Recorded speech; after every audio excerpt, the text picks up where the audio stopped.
आदाब दोस्तों, मैं हूं गालिब कमाल और आप मुझे यूट्यूब पर देख रहे हैं। इंजीनियर मोहम्मद अली मिर्ज़ा से आज पाकिस्तान में कौन वाकिफ़ नहीं है। और हर शख्स ये जानता है कि मौलवियों को इंजीनियर साहब बड़ा टफ टाइम देते हैं, मगर इंजीनियर की एक जंग जो है वो साइंस के ख़िलाफ़ भी है। और इल्हाद के सामने तो इंजीनियर साहब ने वैसे हथियार डाल दिए हैं कि मुल्हिदों से सिर्फ हम खुदा के टॉपिक पे बात करेंगे, इसके अलावा किसी टॉपिक पे बात नहीं करेंगे। बल्कि मैं तो कई बार ये भी कह चुका हूँ कि इंजीनियर साहब आप मेरे से खुदा के मौजू पे डिबेट रख लें, मगर ज़ाहिर बात है इंजीनियर साहब ऐसी डिबेट नहीं रख सकते। बल्कि कोई भी मौलवी मेरे साथ इस तरह की डिबेट रखने में इंटरेस्टेड नहीं होगा, क्योंकि वहाँ पर इनकी कली खुल जाएगी। तो इंजीनियर साहब अक्सर थ्योरी ऑफ एवोल्यूशन के ऊपर हमले करते रहते हैं, जो कि काफ़ी भोंडे वाक़या होते हैं। और हमें हमेशा ये दिखाई देता है कि इंजीनियर साहब इंजीनियर तो हैं, पढ़े लिखे तो हैं, एक साइंस की डिग्री उनके पास है तो है, मगर अगर थ्योरी ऑफ एवोल्यूशन के बारे में बात की जाए तो इंजीनियर साहब की समझ बूझ जो है वो बिल्कुल एक एफएससी के बच्चे की तरह की हमें दिखाई देती है।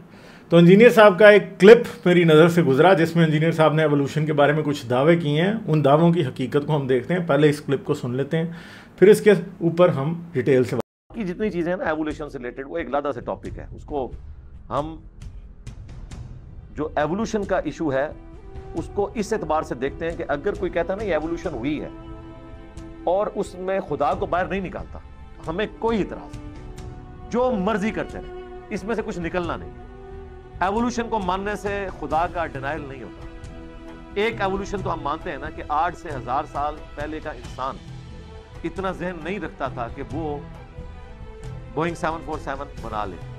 ये वक्त के साथ इवॉल्व किया है ना अल्लाह ताला ने इंसान को ये सलाहियतें दी हैं। आज जो लोगों के सोचने समझने की सलाहियत है, उस जमाने में क्रैमिंग की पावर ज्यादा थी, लेकिन आज जो इन डेप्थ नॉलेज हमारे पास है वो हमारे बुजुर्गों के पास तो नहीं था।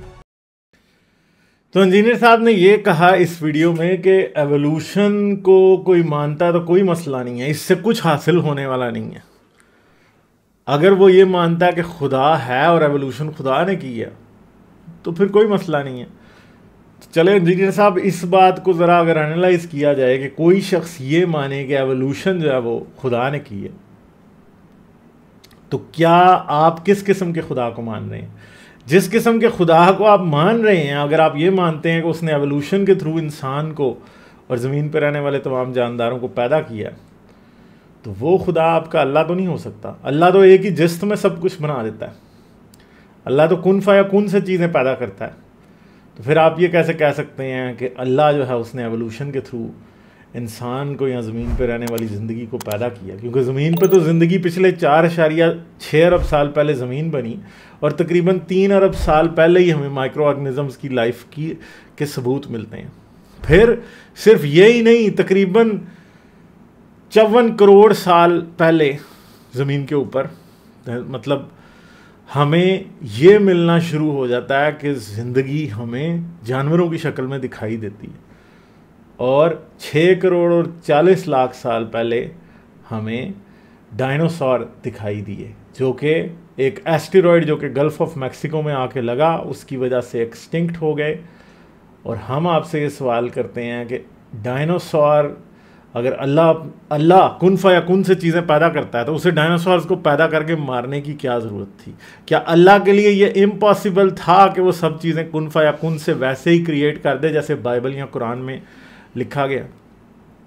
क्योंकि बाइबल में तो बड़ी डिटेल से ये बताया गया कि खुदा ने एक दिन जानदार बनाए, फ़लाँ बनाए, ढमकाम बनाए, एक दिन पहाड़ बनाए, एक दिन ज़मीन बनाई, फ़लाँ किया। इसी तरह कुरान में भी उन 6 दिनों की बात बड़ी तफसील से बयान की गई है, और तफसीरों में बिल्कुल बाइबल वाली बातें ही और हदीसों में वही बताई गई हैं कि अल्लाह ताला ने किस तरह से ज़मीन और आसमान को आहिस्ता आहिस्ता क्रिएट किया। तो फिर एक बात है कि अगर अल्लाह एक कादिर मुतलक खालिक है तो उसे वक्त का ज़िया करने की ज़रूरत क्या थी एवोल्यूशन जैसा एक स्यापा डाल के? तो इंजीनियर साहब, ये आपके लिए फक्की वाला सवाल है कि आप जो बात कर रहे हैं इंजीनियर साहब, वो बिल्कुल एक लग़्व बात है। उस बात की कोई वैल्यू नहीं है। क्यों? क्योंकि खुदा के लिए ये ज़रूरी नहीं था कि वो एवोल्यूशन के थ्रू चीज़ों को पैदा करता, बल्कि ज़्यादा बेहतर ये होता कि वो वाकई चुटकी बजाते में कुन फयाकुन के साथ ही करता, तो सारे परिंदे पैदा हो जाते, सारे जानदार पैदा हो जाते, पहाड़, नदियाँ, दरिया, दरख्त, हर चीज़, कीड़े मकोड़े, हशरातुल अर्ज़, सब कुछ बन जाता। मगर उसको एवोल्यूशन के ज़रिए ऐसा करने की ज़रूरत क्या थी? आज से 3 लाख साल पहले भी ज़मीन पे इंसान था। उस वक्त कोई इस्लाम नाम का मज़हब नहीं था, बल्कि इंसान को बोलना भी नहीं आता था। आज हम ये जानते हैं कि लैंग्वेज की एवोल्यूशन इंसान में 50,000 साल पहले से लेके 37,000 साल पहले के दरमियान हुई। यानी आज से 37,000 साल पहले इंसान बोलना शुरू कर चुका था। इंसान 50,000 साल पहले से अगर पीछे चले जाएं तो इंसान जो लैंग्वेज आज आपके और हमारे पास है वो नहीं थी। इवन के मुसलमान तो ये कहते हैं कि हज़रत आदम जब जन्नत से उतरे थे तो वो अरबी बोला करते थे। तो भाई अरबी ज़ुबान का वजूद तो आज से 2000 साल पहले साबित नहीं किया जा सकता, अरबी ज़ुबान मौजूद नहीं थी। तो आप ये कहते हैं कि अगर आप कहते हैं कि आदम था तो फिर 3 लाख साल पहले हमें मॉडर्न होमोसेपियन मिल रहे हैं, तो आदम को फिर होमोसेपियन होना चाहिए था, या फिर आप कहेंगे कि आदम नेएंडरटॉल था या डेनिसोवा था या फिर होमो इरेक्टस में से था। तो अगर होमो इरेक्टस में से भी आदम था तो आदम जो है वो फिर बोल तो नहीं सकता था, क्योंकि कुरान में और इस्लामी जो अकीदा उसमें पाया जाता है कि हज़रत आदम को अल्लाह ने सब चीज़ों के नाम सिखाए। जब हज़रत आदम को बोलना नहीं आता तो हज़रत आदम को नाम कैसे सिखाए जा सकते हैं? तो इस सूरत में जितनी भी बातें आप करते हैं, कुरान ये कहता है कि आदम को बतौर फ़र्द वाहिद पैदा किया गया और उनकी बीवी को भी फ़र्द वाहिद के तौर पे पैदा किया गया।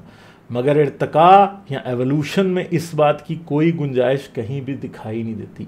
और इंजीनियर साहब से ये सवाल है कि वो कैसे समझते हैं कि कोई शख्स अल्लाह पे ईमान रखते हुए एवोल्यूशन को मान सकता है। मानने को तो वो ज़रूर मान सकता है, मगर उस शख्स की थिंकिंग कोई लॉजिकल थिंकिंग नहीं होगी। अगर आप ये समझते हैं कि एवोल्यूशन को अल्लाह ने ड्राइव किया तो अल्लाह को ऐसी बेवकूफ़ाना चीज़ को ड्राइव करने की ज़रूरत क्या थी जिसके अंदर उसे करोड़ों अरबों की तादाद में स्पीशीज़ को एक्सटिंक्ट करना पड़ा। क्योंकि ज़मीन पे आज जितने भी स्पीशीज़ एग्जिस्ट करते हैं वो 1% से भी कम हैं जो आज तक स्पीशीज़ एग्जिस्ट करते थे, क्योंकि 99% स्पीशीज़ सब के सब एक्सटिंक्ट हो चुके हैं। ज़मीन पे मिलियंस की तादाद में सिर्फ और सिर्फ डायनासोर्स के स्पीशीज़ रह चुके हैं। मिलियंस यानी 10 लाख से कहीं ज़्यादा, और वो सब के सब एक्सटिंक्ट हुए। कीड़े मकोड़ों की बात करें तो वो बिलियंस की तादाद में स्पीशीज़, आज ही कई मिलियन कीड़े मकोड़ों के स्पीशीज़ होंगे। और ज़मीन की एवोल्यूशनरी हिस्ट्री में, ज़मीन की पेलियंटोलॉजिकल हिस्ट्री में, पेलियंटोलॉजी यानी जो पुराने जानदारों को आप फॉसिल्स में ढूंढते हैं, उसके अंदर अगर देखा जाए तो एक अंदाजे के मुताबिक साइंसदानों के बिलियंस ऑफ इंसेक्ट स्पीशीज़ जो हैं वो मर चुके हैं, और शायद कई बिलियंस ऑफ माइक्रो ऑर्गेनिजम्स के स्पीशीज़ मर चुके हैं। आज ही ज़मीन पे कई बिलियन माइक्रो ऑर्गेनिजम्स के स्पीशीज़ पाए जाते हैं। तो खुदा को इतना लंबा चौड़ा ड्रामा करने की ज़रूरत क्या थी? अगर आप समझते हैं कि एवोल्यूशन खुदा ने की है तो एवोल्यूशन तो ट्रायल एंड एरर के मेथड से चलती है। एवोल्यूशन ने तो जब जो एक होमोजेनस है जिसके अंदर इंसान एज ए होमोसेपियंस और नेएंडरटॉल एज ए होमो नेएंडरटॉल पाया जाता है, और होमो डेनिसोवा के तौर पे एक और स्पीशीज़ था पाया जाता था, होमो इरेक्टस था, होमो हिल्डरबर्जेंसिस था। इनमें एवोल्यूशन तो थ्रू नेचुरल सिलेक्शन, एवोल्यूशन तो इस होमो जेनस के अंदर ही, जो कि हमारे क्लोजेस्ट जेनेटिक कजन्स थे, उनके अंदर ही पता नहीं कितने एक्सपेरिमेंट्स करके और कितने लोगों को, कितने स्पीशीज़ को एक्सटिंक्ट करा चुकी है, हम जानते भी नहीं हैं। हम अभी तक कोई 10 से ज़्यादा होमोजेनस के अंदर ही स्पीशीज़ डिस्कवर कर चुके हैं, और शायद इनकी तादाद को 50, 60, 100 से भी ज़्यादा हो सकती है जो टोटल स्पीशीज़ आज तक होमोजेनस में एग्जिस्ट किए होंगे। और ये सिर्फ और सिर्फ पिछले चंद मिलियन साल की बात है, पिछले चंद लाख साल की बात है। आज से अगर हम तकरीबन 20 से 25-30 हज़ार साल पीछे चले जाएं तो हमें इस ज़मीन के ऊपर सिर्फ होमोसेपियंस नज़र नहीं आएंगे, हमें नेएंडरटॉल भी नज़र आएंगे, हमें डिनोसोवा भी नज़र आ सकते हैं, और हमें कहीं और एक्सटिंक्ट ह्यूमन या होमो स्पीशीज़ भी दिखाई दे सकते हैं जिनको आज तक हमने डिस्कवर नहीं किया।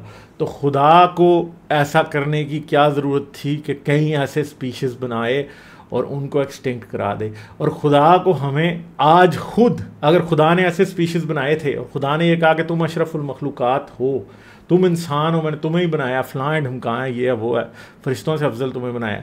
मगर जब हमारा रिश्ता ना सिर्फ उस होमोजेनस के जानदारों से पास्ट में जुड़ता है, बल्कि हमारा रिश्ता चिंपैंजी और बनोबोज और ओरंगटान से जब जुड़ता है, तो हमें ज़रा भी अशरफुल मखलूक़ात फील नहीं होता। और आज भी हर इंसान के अंदर तकरीबन 1% से ज़्यादा निएंडरटॉल का डीएनए पाया जाता है और नॉन अफ्रीकन्स के अंदर ये तकरीबन 2.5 से 3% के करीब पाया जाता है, जो कि निएंडरटॉल्स का डीएनए है। इसी तरह डेनिसोवन्स का डीएनए भी इंसानों के अंदर पाया जाता है।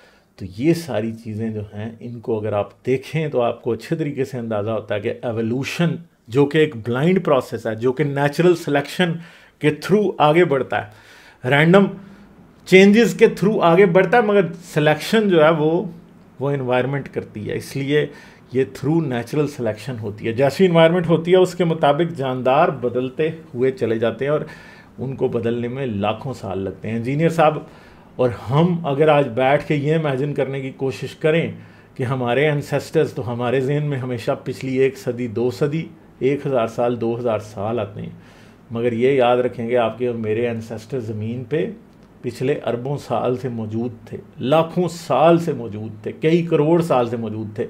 जिस टाइम ज़मीन के ऊपर वो एस्टेरॉयड गिरा था जिसने डायनासोर्स को एक्सटिंक्ट किया, तो याद करें कि उस टाइम भी आपका और मेरा एक एंसेस्टर ज़मीन पे मौजूद था, जो कि शायद कोई चूहानुमा चीज़ थी, मगर वो ज़मीन पे मौजूद ज़रूर था। क्योंकि अगर वो उस टाइम उस एस्टेरॉयड इम्पैक्ट को सर्वाइव ना किया होता तो आज आप और मैं ज़िंदा ना होते, क्योंकि उसी के डिसेंडेंट्स आप हैं। और वो एज ए स्पीशीज़ पूरे का पूरा कोई ऐसा स्पीशीज़ था जो कि सर्वाइव किया था उस वक्त में, और उससे आज यहाँ तक आए।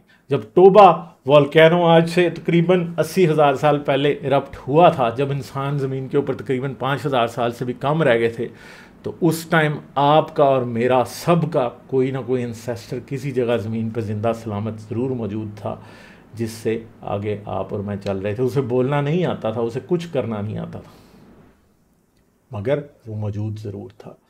इसी तरह ये एवोल्यूशन है, और एवोल्यूशन पत्थरों में लिखी हुई है, इंजीनियर साहब के और हमारे डीएनए में लिखी हुई है।